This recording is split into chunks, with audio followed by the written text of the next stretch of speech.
Since COVID, a lot has changed. The world isn't the same as it used to be, but not exactly in a good way. Everything became gray and pretty much colorless. But so did we. Somewhere along the way, we collectively lost a bit of spark. And if you're honest with yourself, you probably feel it too. Every new year rolls around, and we always hear the same thing. Next year will be my year for real. Except it wasn't. Not in 2023, not in 2024, and it won't be in 2025 either. Unless you force it to be. So spare me a bit of your time, and I'll force you to lock in for 2025. But just a quick disclaimer, I'm not here to motivate you. Motivation is a sugar rush, and I'm obviously not selling candy. I'm here to give you the tools, perspective, and kick in the teeth you need to make this your actual year. Like, for real. Now, I'm not going to be too hard on you. I know you've been trying, or at least you think you have. Maybe you started a bulking plan, but quit after 2 weeks because life got busy. Or you set goals, but they were vague enough to be ignored, like, I want to be better. Better at what? Breathing? You've been doing that since birth. See, trying isn't enough if you're half-assing it. You're not failing because life is unfair, even though, yeah, it is. You're failing because you're waiting for life to miraculously align itself around your vibes. But it won't. You're the one who's got to align themselves with their goals. And to align yourself, you'll need to start where it matters most. Your time. You're probably used to saying, I don't have time. That's funny because you had time to scroll TikTok for 3 hours yesterday. You had time to rewatch the same show for the 4th time because it's absolute cinema. You had time to stare at the ceiling thinking about how you have no time. Did you see it? You have time. You're just bad at using it. If we do the math, you have 24 hours in a day. Let's say you sleep for 8 hours, if you're lucky, work or college for up to 8 as well, and spend 2 hours eating and existing. That leaves 6 hours. Now ask yourself, what am I doing with them? If you can't answer that without stuttering, you found your problem. Look, we live in an era where you can learn literally anything for free or close to it. Feel like starting a business? There are tutorials, templates, and even AI tools that'll practically walk you through the process. Getting fit or shredded? There are apps, YouTube channels, and communities that'll keep you accountable. Learning a new skill? Platforms like Coursera, Skillshare, or even TikTok, if you're following the right creators, have you covered. So why are you using your phone to scroll aimlessly instead of using it to level up or clicking that subscribe button below this video? Technology isn't the enemy here. You are. Your phone is a tool, but if you treat it like a toy, it'll treat you like a joke. But even then, tools are just tools. They're still pretty useless without a plan.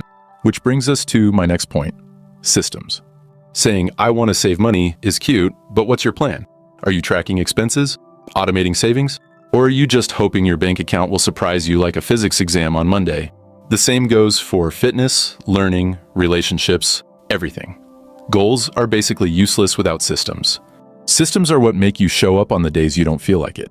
They're the boring routines that actually get results. They're the meal preps, the study schedules, the workout plans. They're what separate the people who achieve from the people who talk about achieving. And while we're at it, let's quickly address the ugly grind and why you should embrace it. Most of what will make you successful is not exciting. It's boring. It's repetitive. It's waking up early to work out when you'd rather sleep.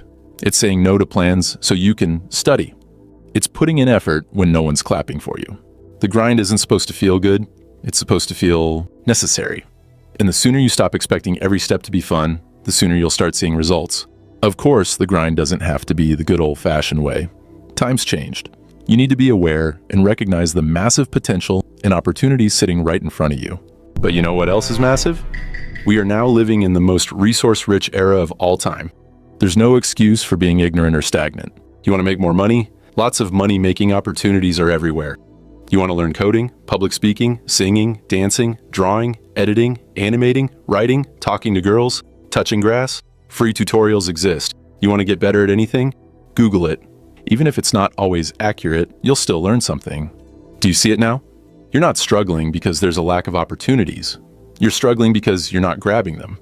And no scrolling through success content isn't the same as actually taking action. You might be watching this video and listening to my advice, but are you actually putting in the work?